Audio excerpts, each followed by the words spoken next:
Statistically, there's going to be at least one person listening to this that has made an offer as we speak for a house under the assumption that it's going to help them stack wealth.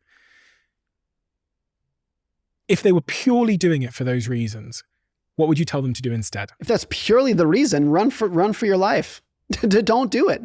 Particularly, I mean, it used to be, and maybe it still is like this in many cities in America and the UK, but it used to be that rentals were almost without exception shitty houses.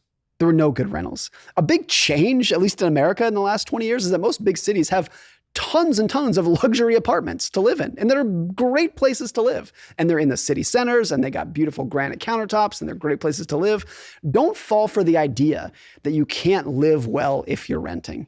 I think that's the problem. And realize that if you're doing it for financial reasons, you're probably about to borrow a shitload of money for an investment that historically has been a very bad investment.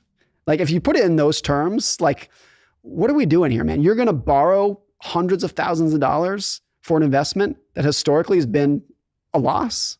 That's what you're doing here? Do you feel good about that? That's what I'd say to that person. Godspeed. I would love to be in the room somewhere where that person has just looked at their partner